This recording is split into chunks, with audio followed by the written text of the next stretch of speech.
Selamat sore teman-teman terkasih di dalam Tuhan. Selamat kita berkumpul kembali untuk kita melakukan ibadah remaja kita pada sore hari ini. Seberapa pun kita yang ada, saya undang kita bangkit berdiri, kita akan mengangkat pujian penyembahan kita, ibadah kita. Kita akan merasakan kasih Tuhan memenuhi hadirat kita sore hari ini. Saya akan merasakan segala kebaikan Tuhan dalam kehidupan kita pada saat ini.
Berapapun yang ada kami pada sore hari ya Bapa, kami dipenuhi dengan roh sukacita, dengan roh kemenangan yang dari panggamu ya Tuhan. Seberapapun kami yang ada pada sore hari ini ya Bapa, dan yang Kau berkenan hadir ya Yesus, kita akan menjalani ibadah kami ya Bapa, karena kami percaya Bapa, dan sukacita kami memperoleh kemenangan, kami memperoleh keselamatan ya Bapa, kami memperoleh pengharapan akan segala kebaikan Tuhan yang Kau nyatakan dalam kehidupan kami Yesus.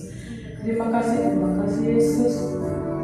Terima kasih Tuhan buat segala cita kasih ya Yesus yang Kau berikan bagi kami ya Bapa. Kami tahu ya Bapa, kami tidak dapat balas mampu ya Bapa segala kebaikan ya Bapa, segala berkat yang Kau berikan ya Bapa, segala kasih anugerah-Mu ya Bapa yang Kau nyatakan di dalam kehidupan kami ya Bapa. Kami bersyukur, kami memiliki Allah yang hebat, kami memiliki Allah yang luar biasa, kami memiliki Allah yang mampu ya Yesus melindungi kami. Kami memiliki Allah Bapa yang mampu menghibur kami di dalam keadaan suka maupun duka ya Bapa. Kau yang selalu ada untuk menguatkan kami ya Bapa. Kami yang dalam kondisi lemah tapi juga Kau kuatkan ya Yesus. Kau juga ya Bapa menjabat setiap hati kami yang sakit ya Bapa, setiap termasuk kami yang sakit di dalam nama Tuhan Yesus. Dan bila-bila Kau sedang ya Bapa, ada kesembuhan bagi kami ya Yesus, ada pemulihan ya Bapa, ada lawatan Tuhan yang terjadi di atas kami ya Bapa. Kami disehatkan ya Bapa, kami kembali dimenangkan dengan sukacita dan pengharapan yang daripada-Mu ya Yesus. Glory Tuhan, karena kami tahu ya Bapa, segala kasih-Mu begitu besar bagi kami ya Bapa. Akan Kamu mampu, akan Kamu ya Bapa, akan kami mampu membalas segala apa yang telah Kau berikan bagi kami Bapa. Dan selain puji dan penyembahan yang kami naikkan pada sore hari ini ya Yesus. Terima kasih Roh Kudus. Kami juga berdoa ya Bapa bagi teman-teman yang mungkin belum hadir pada sore hari ini, kiranya mereka yang dalam perjalanan Kau tibakan mereka, sampaikan mereka di dalam rumah-Mu ini dengan selamat, dengan tidak satu kekurangan apapun ya Bapa. Ini juga mereka yang dalam keadaan panas ya Bapa, kiranya Kau ketuk pintu hati mereka ya Bapa, berikan mereka kerinduan hati mereka dapat hidup beribadah bersama-sama dengan kami ya Bapa, memuji memuliakan nama-Mu. Glory Yesus Tuhan. Dan kami juga ya Bapa, kami sangat rela hari ini yang kami Engkau, kiranya Kau pakai kami luar biasa lagi di dalam pelayanan kami ya Bapa. Bukan serta juga hamba-Mu yang menyampaikan firman Yesus, kiranya Kau pakai beliau lebih lagi di dalam Kau ya Bapa. Biar segala apa yang beliau kerjakan ya Bapa, Kau dapat mendatangkan kebaikan di mana beliau berada ya Yesus. Glory Tuhan, dan segala pekerjaannya, keluarganya diberkati oleh Tuhan. Terpuji nama Bapa, terpuji nama-Mu Yesus. Inilah kami Bapa, dengan segala penuh ucapan syukur kami datang untuk kami memuji memuliakan Kau hanya di dalam nama Tuhan Yesus. Kami sudah berdoa dan mengucap syukur. Haleluya. Amin. Amin. Saya bersama duduk. Selamat sore. Selamat sore. Seberapapun kita yang ada pada sore hari ini ya. Untuk pemuda remaja sekalian, jangan menurunkan semangat kita untuk kita dapat bersukacita oleh segala kebaikan Tuhan. Amin. Amin. Sambil dulu kita akan angkat lagu pujian kita. Tuhan menetapkan langkah-langkah orang yang hidupnya berkenan kepadanya. Thank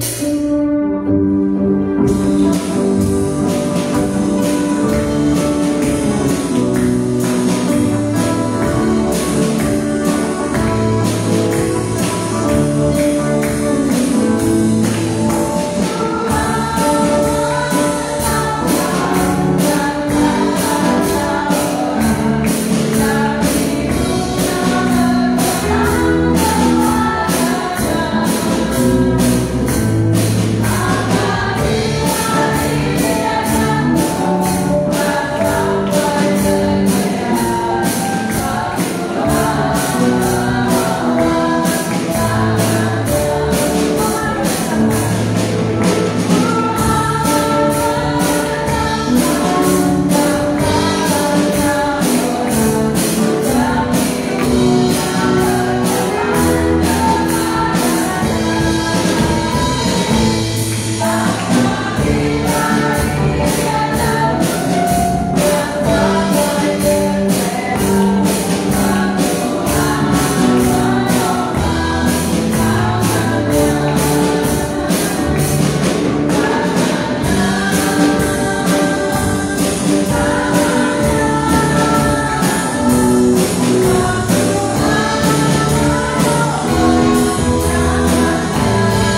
Amin. Kalau ada amin, saya kita bangkit berdiri, kita akan angkat lagu pujian selanjutnya. Kami terima kuasa Tuhan. Terima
tahun pertama ini sambil memberikan persembahan karena anak-anak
Yesus.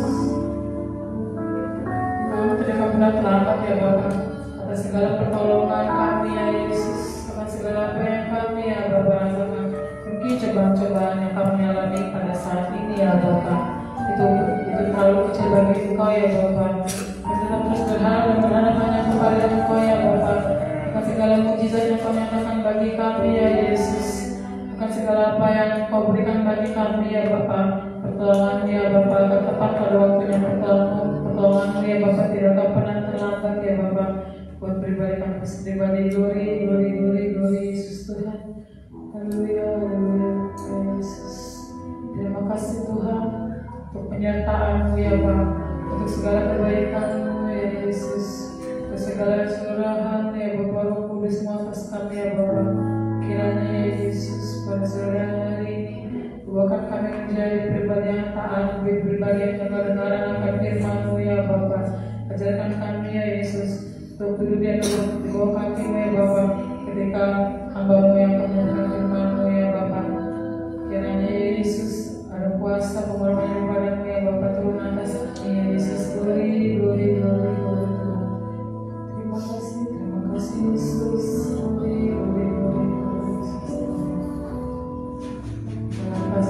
Nanti saya minta kakak keluarga yang akan memimpin kita untuk firman Tuhan dan doa persembahan hari ini.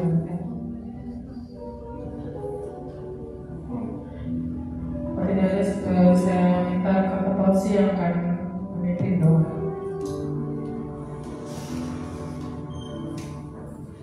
Terima kasih Tuhan, terima kasih untuk hadirat-Mu ya Tuhan yang kami setiap hari ya Tuhan di kehidupan kami sehari-hari ya Tuhan.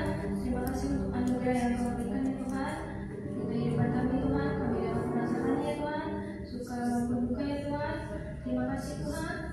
Tuhan kami sudah menyembah-Mu ya Tuhan hari ini. Kiranya dapat menyenangkan hati-Mu ya Tuhan. Tuhan ajar kami ya Tuhan untuk selalu dekat kepada-Mu ya Tuhan. Walaupun terkadang kami lupa ya Tuhan. Terima kasih Tuhan untuk hari ini ya Tuhan.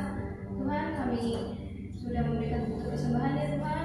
Sebentar kami ingin mendengarkan firman-Mu ya Tuhan. Berkati ya Tuhan, pembicara ya Tuhan. Kiranya firman-Mu dapat kami lakukan ya Tuhan setiap kehidupan kami ya Tuhan. Sebentar kami akan mendengarkan ya Tuhan. Terima kasih Tuhan. Dan Tuhan Yesus Kristus ya Tuhan. Haleluya. Amin. Amin.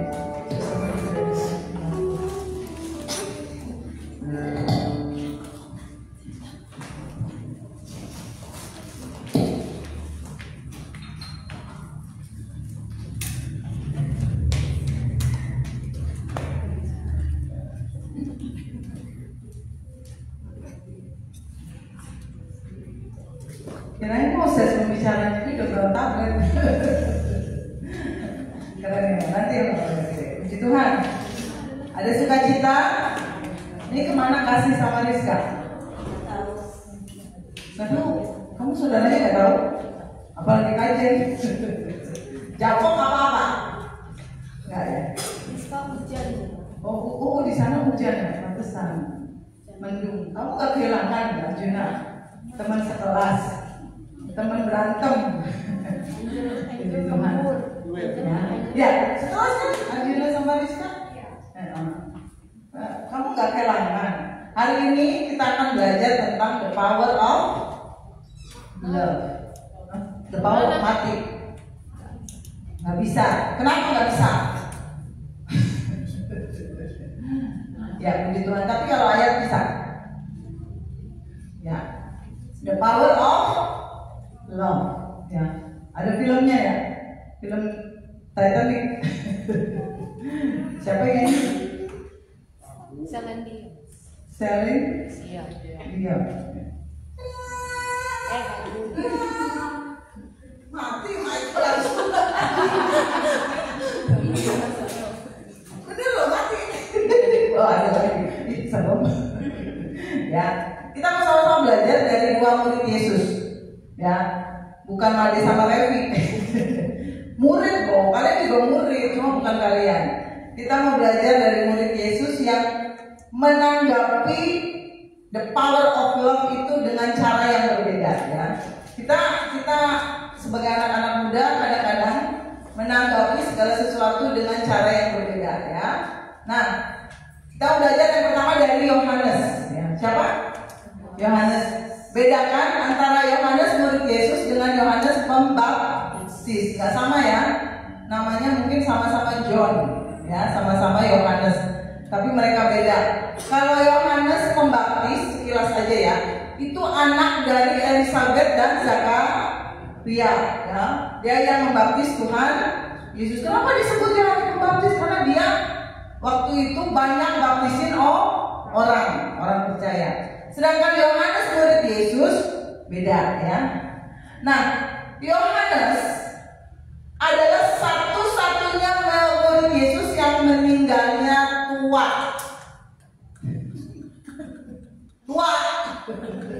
Kalian gak ngomong muda terus itu. Meninggalnya tua. Ngomongnya kayak muda ya. Kenapa? Tua aja. Iya, dia meninggal di usia 98. Sedangkan teman-temannya yang lain, murid-murid Yesus yang lain itu meninggalnya enggak tua, tapi martir, muda ya. Ada yang disalib ya, ada yang disalib kebalik, ada yang dikulitin sampai kulitnya habis, Bartolomeus, ada yang diketepel di atas bumbungan bait Allah dan kayak semangka aja mati ya. Coba kalian searching aja nanti di rumah. Nah, murid-murid yang lain itu meninggalnya hitungannya muda lah ya, dan matinya martir kan, kalian nggak bisa disebutin karena nanti bisa sampai besok. Tapi Yohanes juga pernah ngalamin sesuatu, jadi dia dimasukkan ke wajan yang isinya minyak mendidih. Kalian pernah masak? Goreng ikan gitu kan, minyaknya kan harus panas dulu ya. Nah, ini minyaknya mendidih, Yohanes dimasukin ke situ. Tapi puji Tuhan, Yohanes nggak keluar jadi suike goreng, nggak keluar jadi gorengan. Enggak, dia pasti diberikan kesempatan oleh Tuhan untuk memuliakan nama Tuhan lewat hidupnya. Ya, jadi dia mujizat terjadi ketika di Roma dia dimasukkan ke wajan yang mendidih, isi air minyak, dia keluar nggak apa-apa. Nah, itu mujizat terjadi. Dia tetap baik-baik saja. Dan Yohanes satu-satunya murid Yesus yang dengan percaya diri ya, mengatakan bahwa dia adalah murid yang dikasihi Yesus. Mana buktinya kajian? Walaupun dia nggak menyebutnya secara saya murid yang dikasihi Yesus enggak. Cuma dari catatan-catatan Yohanes, dia sempat beberapa kali menyebutkan bahwa dia adalah murid yang dikasihi Yesus. Yohanes 13 ayat 23, coba. Apakah betul?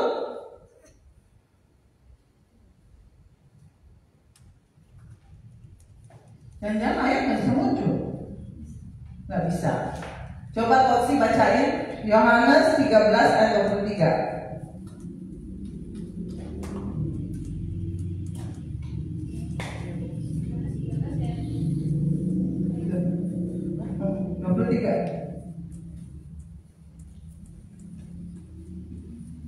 Seorang di antara murid Yesus, yaitu murid yang dikasihinya, bersandar dekat kepadanya di sebelah kanannya. Amin, terima kasih.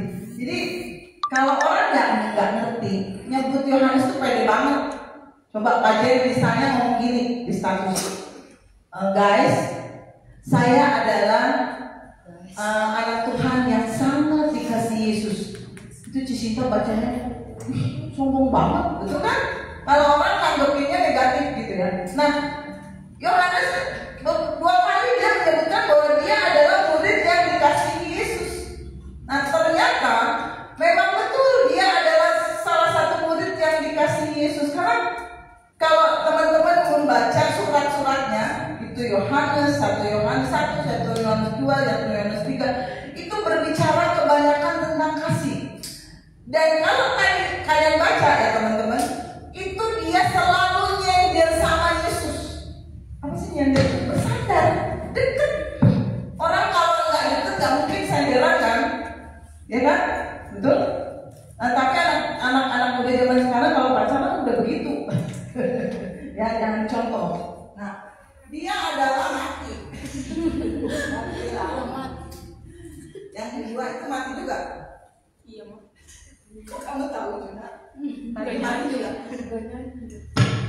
Oke, ya. Ya, jadi Yohanes itu teman-teman baca di Yohanes 13 tadi, yaitu murid yang dikasihinya bersandar dekat. Kayak seorang anak sama ibunya senderan, manja-manja, udah ada. Nah, ini Yohanes, ya, selalu bersandar. Jadi dia mengatakan kalau dia murid dikasihinya bukan suatu kesombongan. Memang dia dekat banget sama Yesus, bukan suatu kesombongan. Coba Yohanes 21 ayat 20 itu juga mengatakan bahwa dia murid yang dikasihi Yesus. Yohanes 21 ayat 20. Nah, ketika Petrus berpaling, dia melihat bahwa murid yang dikasihi Yesus sedang mengikuti mereka. Dan ini adalah Yohanes. Ya, walaupun nggak dibilang bahwa Yohanes yang dikasihi, tapi ini adalah Yohanes yang dimaksud. Bukannya sombong, memang ada satu kedekatan yang istimewa antara Yesus dengan Yohanes. Bukannya Yesus juga pilih kasih, enggak. Tapi ini adalah akibat dari sangat-sangat dekatnya Yohanes sama Yesus. Dia selalu suka senderan. Nah, coba perhatikan itu yang Yesus perjamuan. Yang nyender di Yesus itu berarti Yohanes. Oh, enggak ada. Ya, berarti yang paling dekat sama Yesus. Karena Alkitab mencatat Yohanes itu dekat banget sama Yesus, berani nyenderan loh. Kan berani nggak? Kalau tiba-tiba Yesus duduk di situ terus Cisinta deketin senderan. Disogok sama mie ledak, Yesus meledak. Ya saya bisa senderan. Nah, akibat dari kedekatannya dengan Yesus itu otomatis kita kalau dekat dengan seseorang ya, orang itu misalnya jualan parfum, kita jadi bau parfum, betul? Orang itu misalnya jualan ikan asin, kita otomatis bau ikan asin. Kalau kita benar-benar dekat, apalagi dekat secara fisik. Nah, akibat dari kedekatan Yohanes dengan Yesus, itu tulisan-tulisannya Yohanes berbicara tentang kasih, berbicara tentang pengertian kasih. Dan ini adalah salah satu bukti the power of love, kekuatan kasih. Kenapa? Mau cari kasih di belakang, nggak datang karena kasih. Saking dekatnya Yohanes sama Yesus, Yohanes adalah satu-satunya murid laki-laki yang ada di Bukit Golgota. Dia yang menyaksikan keberingasan tentara Romawi ketika menyiksa Yesus. Yang lain kabur, lari terbirit-birit, memberikan persembahan. Ya, Yohanes satu-satunya murid Yesus yang bertahan di Bukit Golgota. Dia lihat dari awal sampai akhir Yesus disiksa, Yesus dipukul, Yesus ditombak sampai menghembuskan nafas yang terakhir, memberikan nyawanya untuk saya dan teman-teman. Itu Yohanes. Jadi dia saksi mata bahwa ketika Yesus mati. Nah, dari kedekatannya dengan Yesus, Yohanes bisa mendefinisikan tentang kasih. Ya, kasih itu kan yang di 1 Korintus 13 tadi nanti kita bahas. 1 Yohanes 4 ayat 10 dulu. Yohanes yang nangkep pengertian kasih. Kalau di 1 Korintus 13 itu adalah buah dari kasih, buah-buah roh, ya. Nah, ini 1 Yohanes 4 ayat 10. Nah, inilah kasih itu. Bukan kita yang telah mengasihi Allah, bukan ya, tetapi Allah yang lebih dulu telah mengasihi saya dan teman-teman, dan yang telah mengutus anaknya Yesus sebagai pendamaian bagi dosa-dosa. Ini definisi kasih. Yohanes nangkep itu. Ketika teman-teman sudah tahu pengertian kasih, paradigma tentang kasih, bahwa saya itu lebih dulu dikasih Tuhan. Ketika saya masih berdosa, masih suka mencuri, masih suka bohong, masih suka mukul teman, Tuhan sudah sayang sama saya. Itu pengertian kasih. Bukan usaha kita untuk mengasihi Tuhan, enggak. Ketika saya dan teman-teman masih nakal, masih jahat, Tuhan sudah jatuh cinta, sudah sayang sama kita. Nah, itu ya, Yohanes tangkap ini. Dia nangkep pengertian kasih.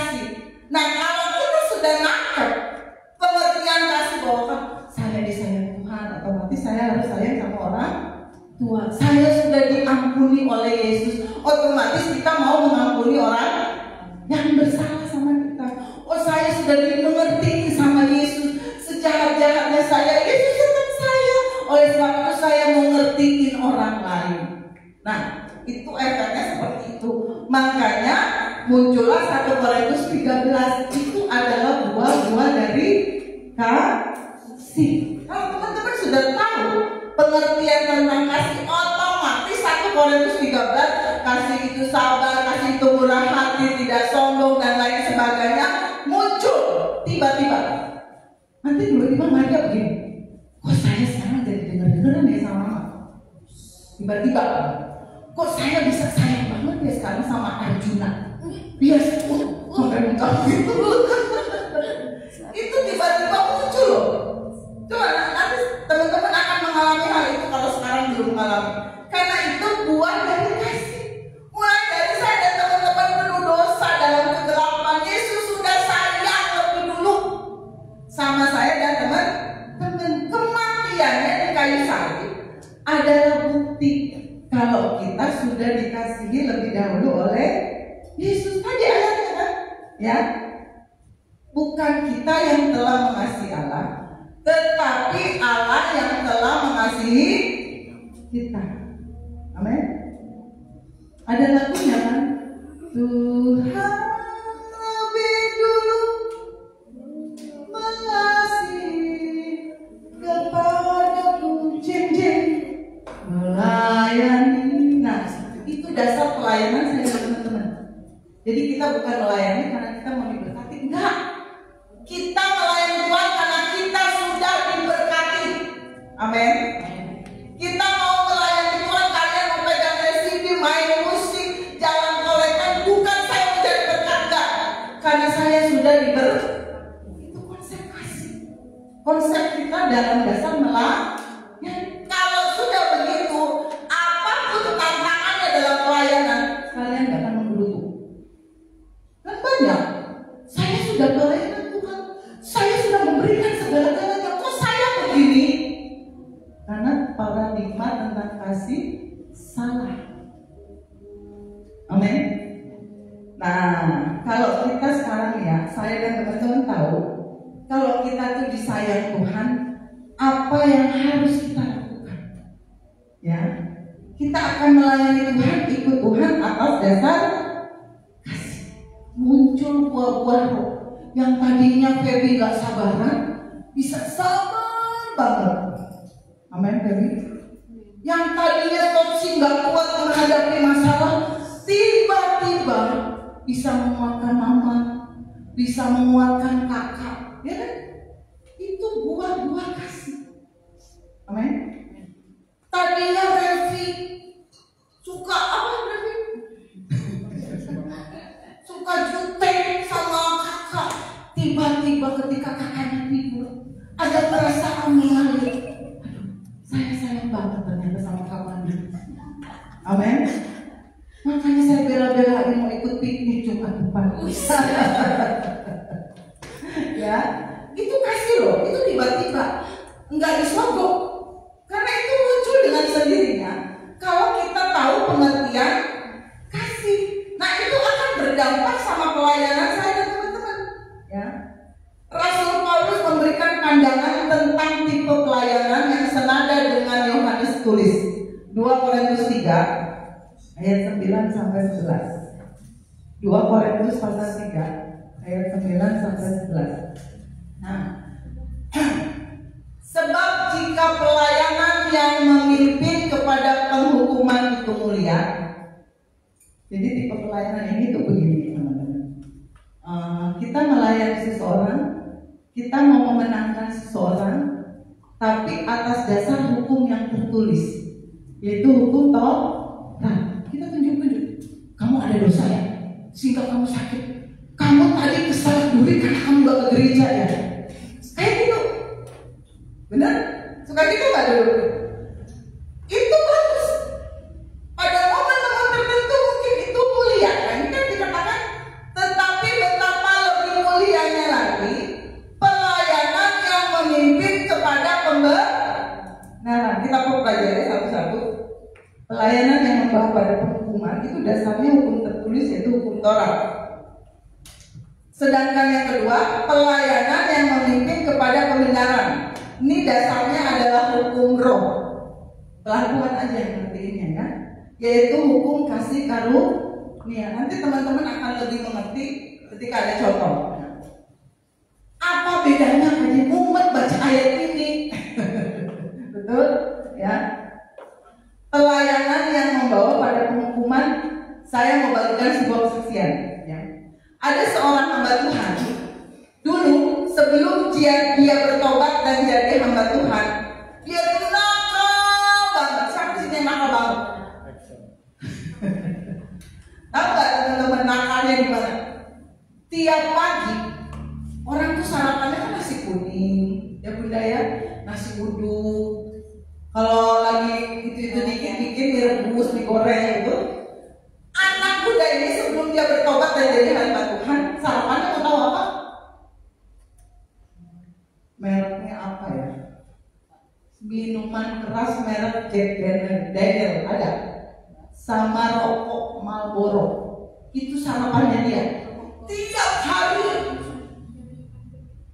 Jadi kadang dia ke sekolah, dia oleh habis minum sarapannya itu. Coba bayangin lambungnya kayak gimana.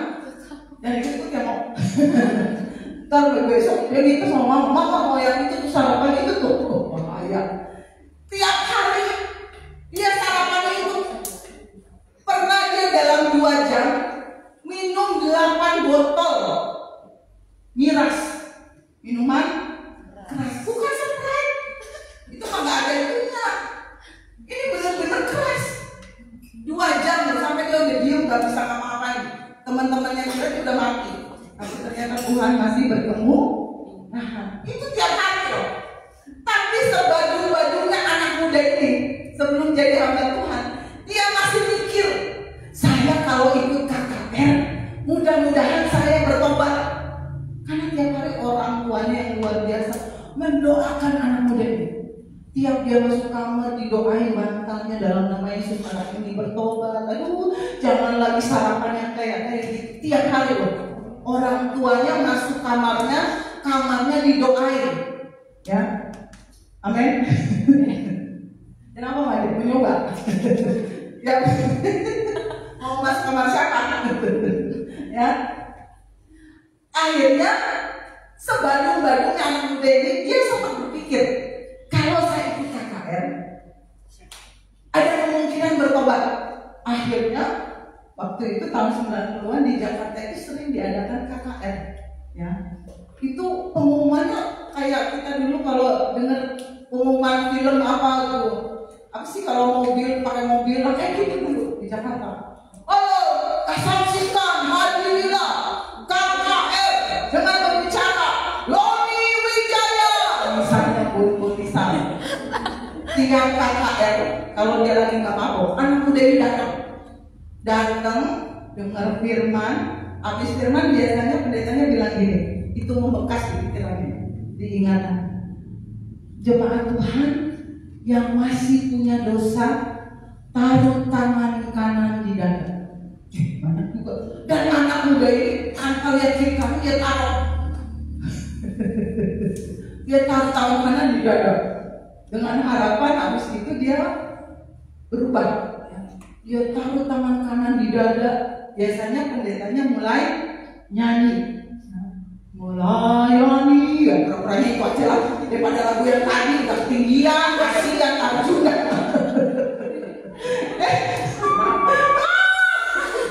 Saya yang bantuin ikut menjeritnya bukan karena aku kan tinggi banget, salah kunci lah. Nah, akhirnya pendeta ini biasanya ya dia cerita biasanya pendeta mulai nyanyi, habis nyanyi lagu selesai dia lihat biasanya pendetanya ngintip, yang taruh tangan kanan di dada banyak. Habis itu pendetanya bilang gini kan, biasanya kan yang taruh tangan kanan di dada maju ke depan. Tak pikir panjang anak muda ini maju dong. Dengan harapan besoknya bertobat. Wah, pengalaman itu disebut alpakol.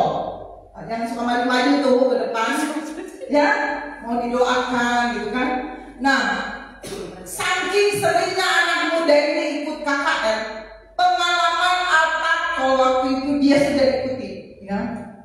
Ada yang dia pernah nangis-nangis sampai muntah, pernah. Ada yang dia mungkin jatuh gedubrak, gak ada yang nadain, gedubrak, pernah dia alami. Ada yang ketika dia jatuh yang nadanya lebih kecil dari dia, pernah. Misalnya Om Denny gitu ya, alkohol, terus biasanya ada apa?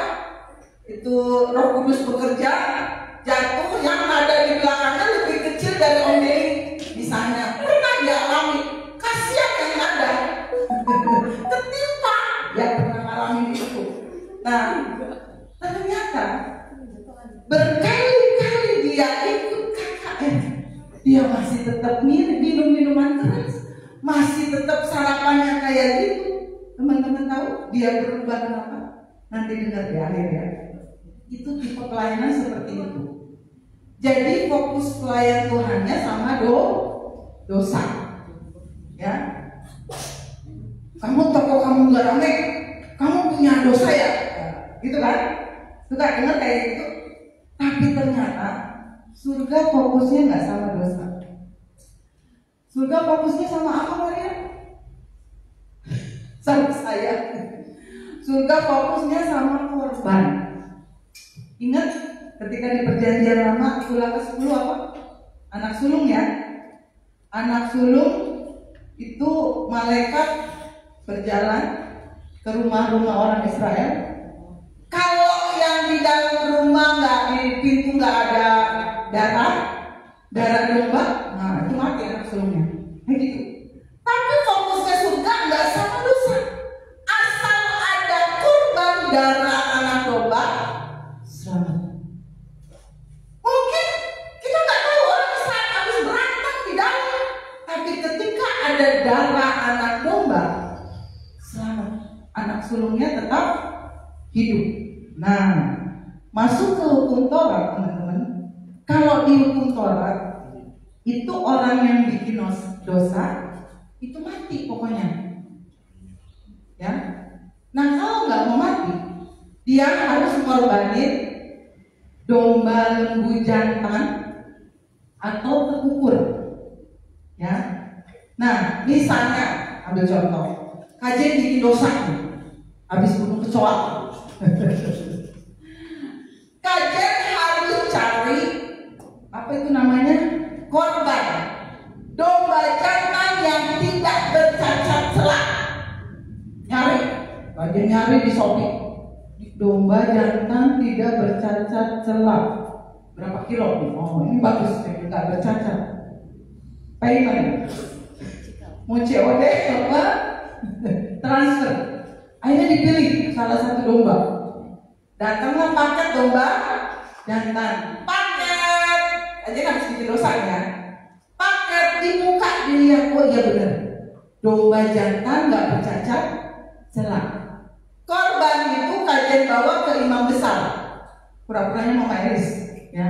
Kajen bawa ke Mama Elis. Mama Elis di depan gerbang Bait Allah udah lihat Kajen bawa domba jantan. Enggak ditanya, kamu Jen habis buat dosa apa? Enggak. Kamu habis berantem sama siapa? Enggak. Yang dilihat korban.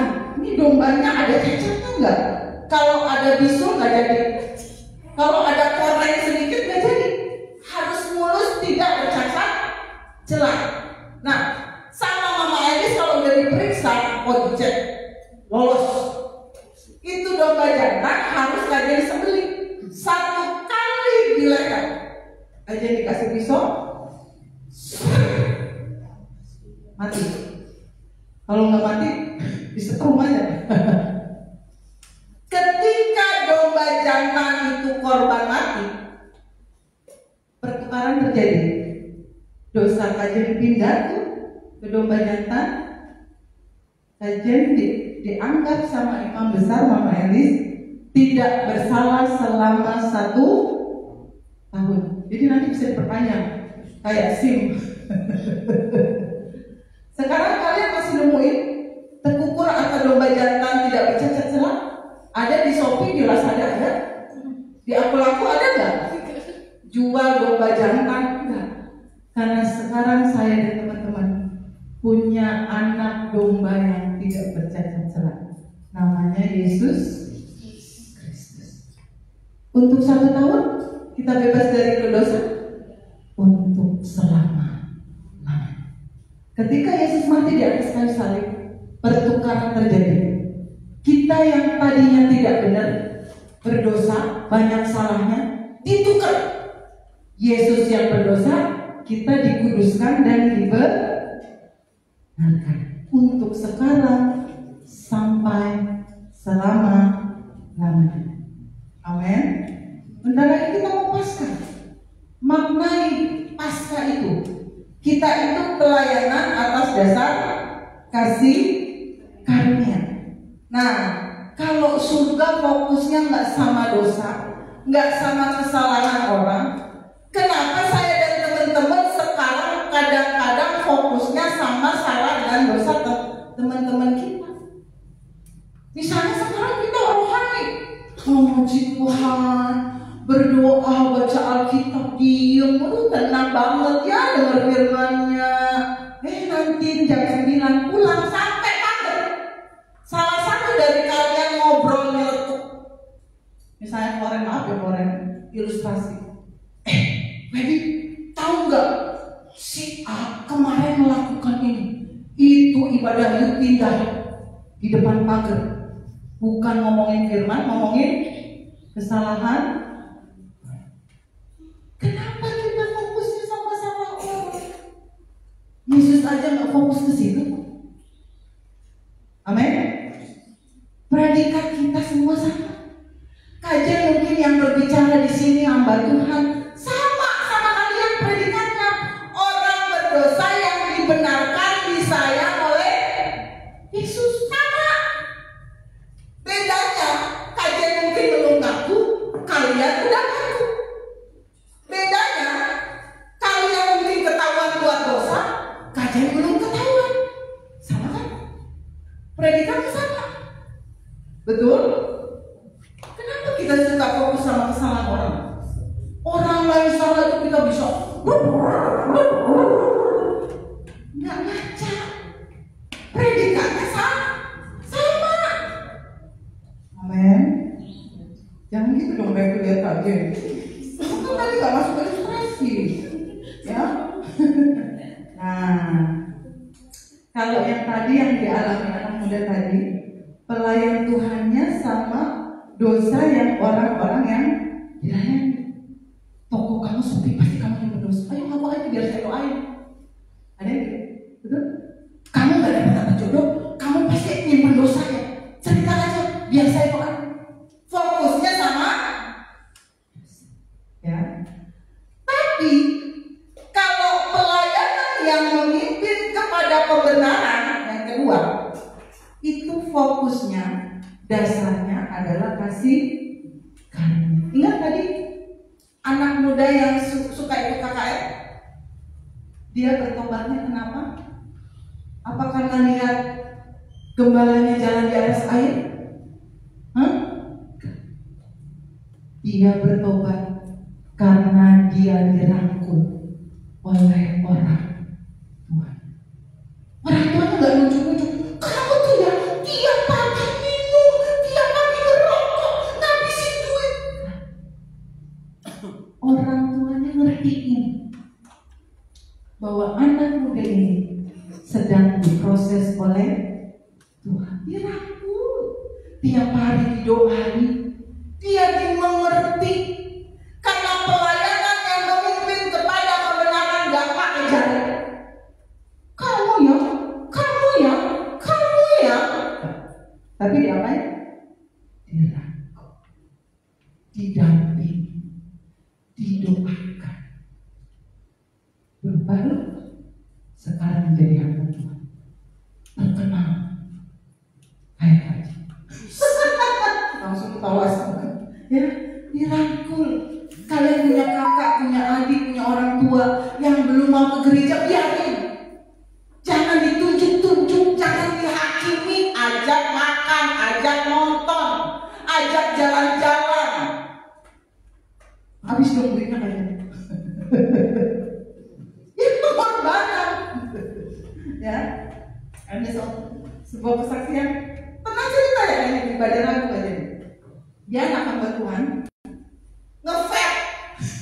Jadi dia pas makan malam, dia keluarin vape. Pernah ya, ini cerita ya. Vape-nya keluar. Anak ini keluar, anak cowok masih ABG SMA, ngeluarin vape. Dek, akhirnya dek dihirup depan bapaknya. Papanya kaget ya, hamba Tuhan loh. Udah gitu disemburin di muka aku. Enak dia. Dalam hati hamba Tuhan ini, biasa kan orang tua, apalagi hamba Tuhan, tuh kamu tuh nggak becus jadi orang tua, jadi anak hamba Tuhan kayak gitu. Itu ada bisikan di sini kayak gitu kan, biasa kan, ya.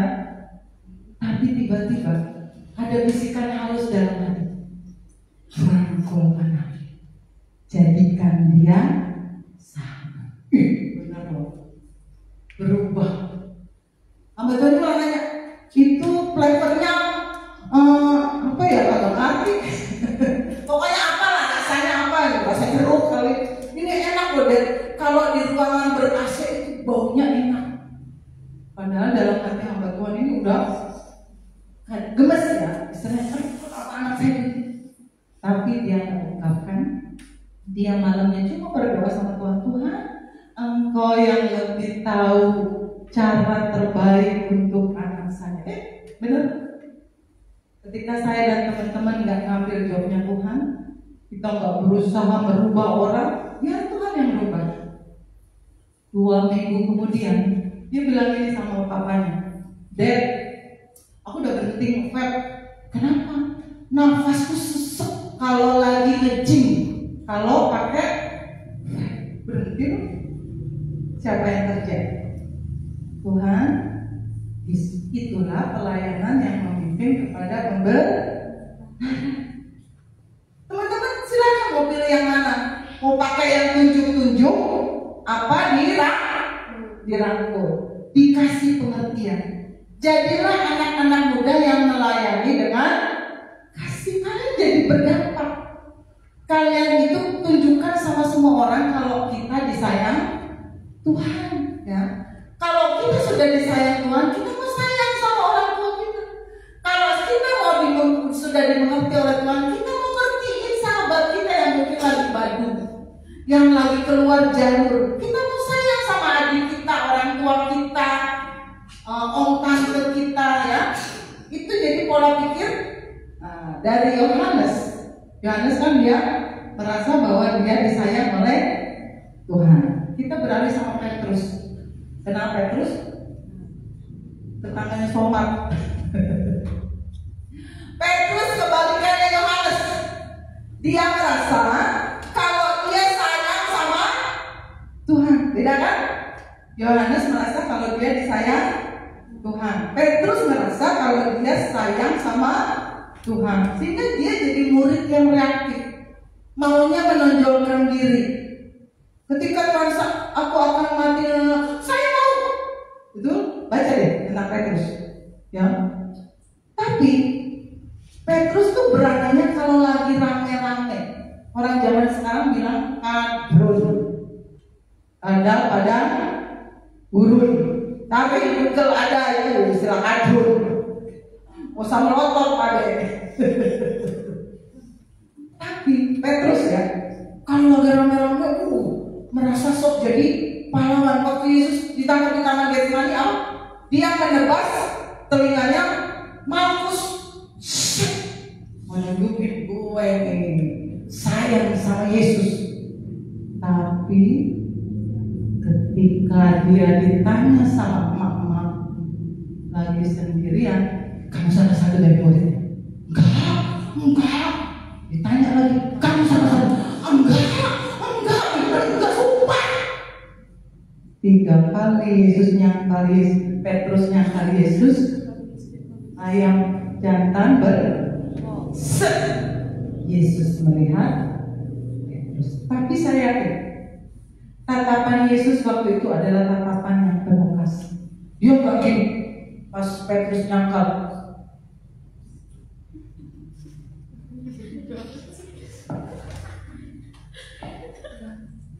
Kalau Yesus gitu, Petrus sudah mental bahwa belis.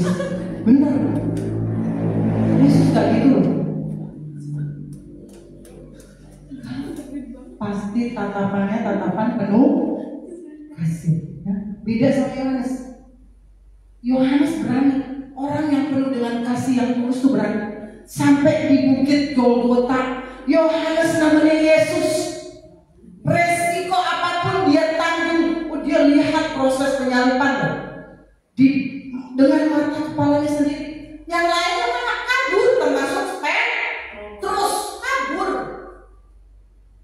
Ya, ketika Yesus mati, bangkit, Petrus nggak berani nunjukin diri sama Yesus. Dia kucing-kucingan. Yang lain ke kuburan, dia sembunyi. Ya, sembunyi itu di alun-alun. Ya, di balik warung yang meledak. Ya, si Sinta suka ada yang bilang gak meledaknya itu Petrus itu. Tapi akhirnya satu momen pertemuan Yesus dengan Petrus terjadi. Ya, baca di Yohanes 21 di tepi danau apa bunda? Tiberias. Waktu itu murid-muridnya lagi kumpul-kumpul. Tiba-tiba Yohanes bilang, ada Yesus. Yesus lagi bikin sarapan. Itu Petrus langsung nyemplungin diri. Baca.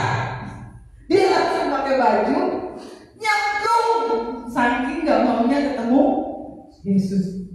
Tapi Yesus tahu muridnya ini bukan marinir.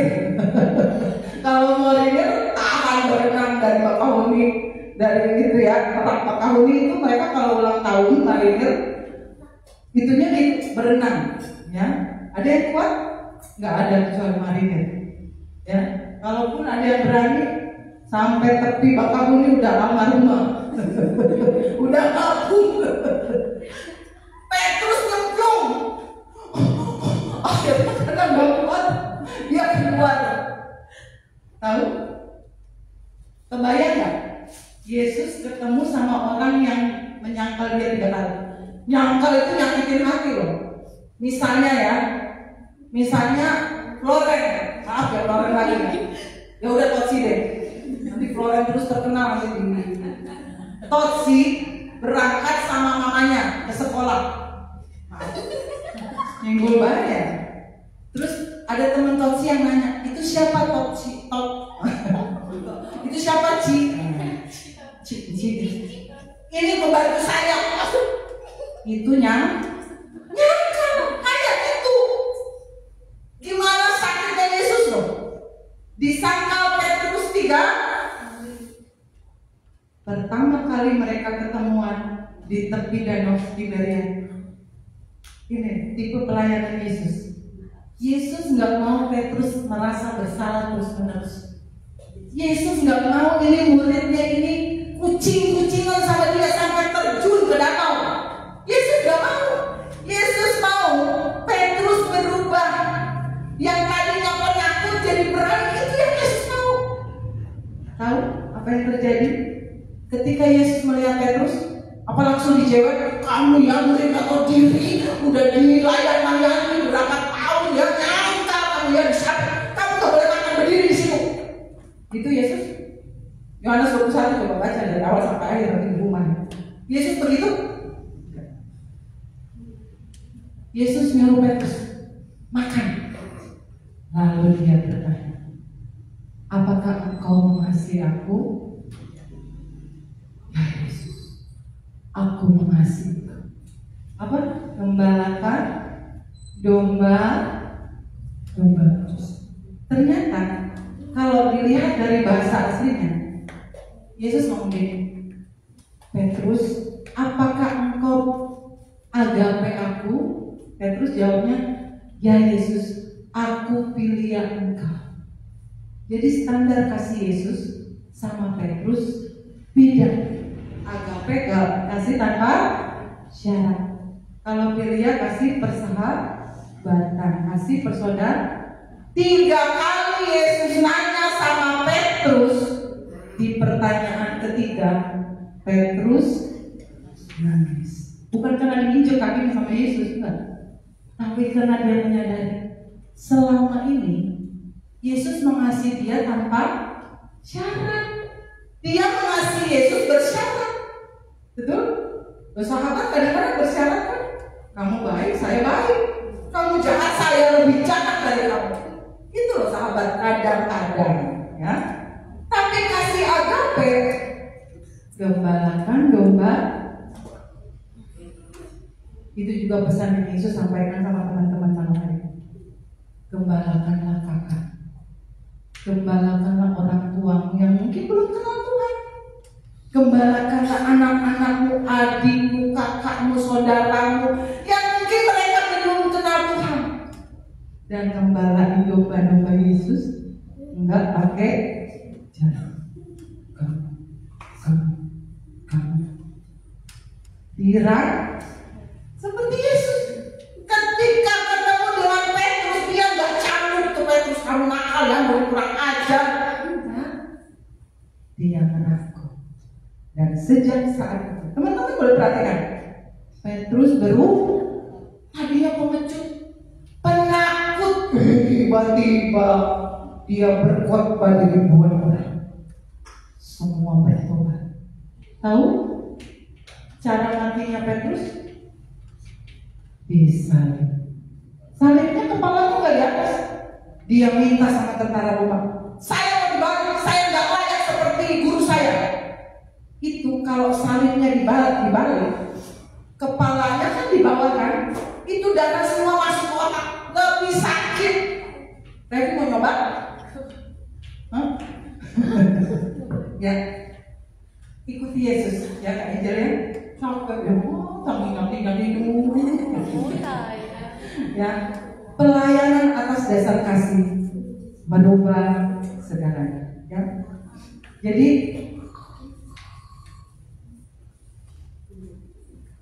untuk menggembalakan domba-dombanya Yesus, dirangkul, jangan ditunjuk.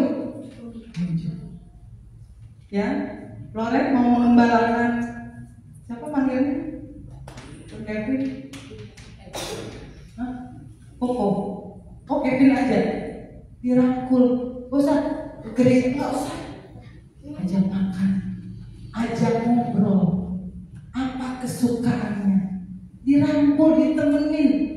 Dari situ dia bisa melihat Yesus lewat Loren. Benar? Terakhir sabar Bu. Ada salah hamba Tuhan dulu ya kajiannya. Ya maklum lah, sesama hamba Tuhan bisa dilarang saling ikut, bolehnya saling memberi kesaksian. Hamba Tuhan ini ketika musim COVID kemarin, dia kena virus COVID Delta. Ada ya Bu ya? Delta. Ya, tahu Delta? Nggak tahu aja juga. Jadi waktu itu zamannya oksigen habis. Kayaknya yang waktu zaman aku itu ya, oksigen habis, rumah sakit penuh, terus obat-obatan hampir habis. Nah, hamba Tuhan itu punya teman voice, seorang dokter. Dia dinasihati sama temannya ini, kamu nggak usah ke rumah sakit, kamu isoman di hotel aja. Nanti saya akan pandu kamu, saya akan cek saturasi kamu, saya akan cek kondisi kamu. Pokoknya kalau tiap saya telepon angkat, jangan bosan ya, kata dokter. Sahabat hamba Tuhan ini, kamu kenal sama hamba Tuhan ini? Kamu ketawa? Belum juga dengar ceritanya, kamu udah ketawa? Ya, jadi dia isoman di hotel, keren ya.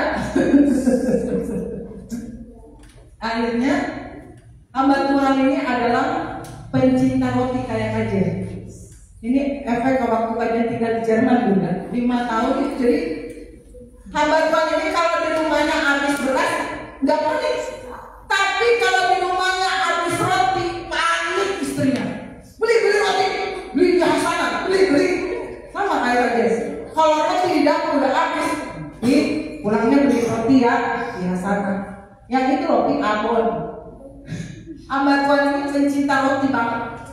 Roti peanut butter, pokoknya ada kacangnya, ada butternya dan lain sebagainya. Pokoknya dia doyan roti itu. Ketika dia isoman di hotel, dikirimlah 2 roti sama istrinya. Biasanya 2 roti ini 5 menit habis. Dibawain 2 roti, 1 aja nggak habis. Ayo kenapa? Nggak pengen. Kata hamba Tuhan, setelah dia sembuh, dia menarik sebuah kesimpulan ketika dia sembuh. Kalau saya dan teman-teman mendownload kebenaran, itu kita pengen loh pada sesuatu yang menarik yang namanya dosa. Betul? Dosa menarik? Menarik. Kalau dosa nggak menarik, nggak banyak orang yang jatuh dalam dosa. Nyontek menarik? Menarik. Apalagi? Fitnah orang menarik. Kalau sekalian hidup dalam kebenaran, jadi nggak menarik. Ngomongin orang menarik. Kalau kalian sudah mendownload kasih Tuhan, ngomongin orang udah nggak menarik. Kesalahan orang maksudnya, ya. Menghakimi orang udah jadi yang nggak menarik. Itu yang dia tarik kesimpulan. Kalau sudah ada virus kasih yang menguasai saya dan teman-teman, sesuatu yang menarik yaitu dosa sudah nggak menarik, nggak pengen. Seperti Om Deddy sama Tete nggak pengen. Mau disodori macam apapun, enak ini gede banget pi, nggak pengen. Betul? Kayak hamba Tuhan dia nggak pengen banget sama Swike. Aduh, nggak banget, jangan ya jangan. Nggak suka Swike. Aduh itu binatang miring berdirinya, udah gitu matanya cuma sebelah, nggak pengen banget. Orang kalau udah nggak pengen kan kayak gitu kan. Tapi kalau dosa, nggak mau, bisa jadi download kebenaran supaya pelayanan kita memimpin kepada kebenaran. Kasih Tuhan merubah Yohanes, merubah Petrus, merubah saya dan teman-teman. Amin. Mau melayani orang lain dengan cara dimengerti, dirangkul, disayang, karena kita sudah lebih dulu disayang. Saya mau namakan musik. Mari download kasih Tuhan malam hari ini, supaya hidup kita selalu mau menyenangkan Tuhan, selalu mau untuk hidup di dalam Tuhan. Kemana? Kenapa? Beda ya suara. Ayo balik berdiri, jangan duduk aja nanti keram. Olahraga sedikit supaya nyanyinya bagus. Beri yang terbaik buat Tuhan malam hari ini.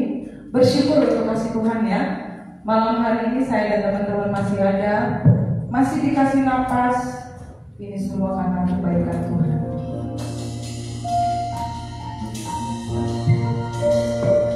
Amin.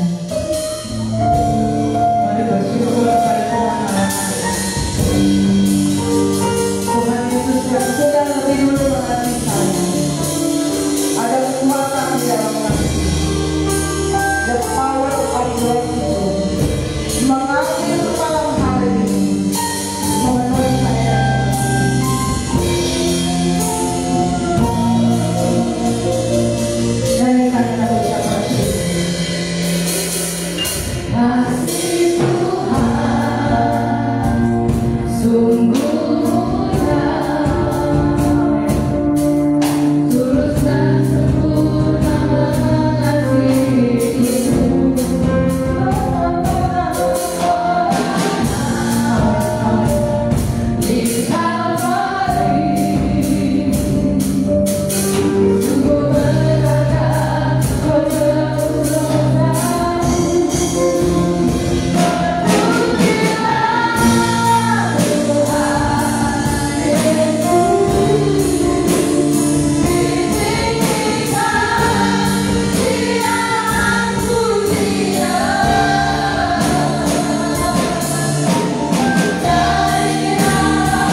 Dan kami mau merespon itu semua Tuhan, selagi kami masih muda, selagi kami masih Tuhan mau diajar, sehingga kami boleh memiliki kasih Tuhan yang sempurna di dalam kehidupan kami. Kasih yang sejati, kasih yang baik, kasih yang mulia, yang Tuhan kerjakan dalam kehidupan kami, untuk kami boleh mengerti apa yang jadi kerinduan hati kami di hadapan-Mu ya Bapa. Kami serahkan anak-anak muda ini ke dalam tangan Tuhan. Biarlah mereka boleh bertumbuh, mereka boleh mengasihi, mereka juga mendapatkan kasih yang mula-mula daripada Tuhan. Dan nyatakanlah kuasa-Mu atas hidup mereka. Jaga lindungi mereka Tuhan dari segala hal yang buruk, dan pelihara mereka dengan kasih Tuhan. Terima kasih Bapa. Ketika mereka pulang ke rumah mereka masing-masing, mereka boleh menjadi kasih yang sempurna di dalam hidup keluarga mereka. Mereka boleh menjadi orang-orang yang penuh dengan kasih, penuh pengertian yang daripada Tuhan. Roh Kudus, ajari anak-anak-Mu ini, ajari kami semua Roh Kudus, untuk kami hidup bersama dengan Tuhan, dan kami boleh memiliki kekuatan kasih yang daripada Tuhan. Terima kasih Bapa. Mari angkat hatimu di hadapan Tuhan. Kita menerima doa berkat. Tuhan memberkati engkau dan melindungi engkau. Tuhan menyinari engkau dengan wajah-Nya dan memberi engkau kasih karunia. Tuhan menghadapkan wajah-Nya kepadamu dan memberi engkau damai sejahtera. Jemaat yang dikasihi Tuhan, pulanglah engkau dalam persekutuan dalam kasih Allah Bapa, Anak yang tunggal, Tuhan Yesus Kristus, dan Roh Kudus menyertai kita sampai Maranatha. Tuhan Yesus memberkati kita semua. Kita yang percaya katakan amin.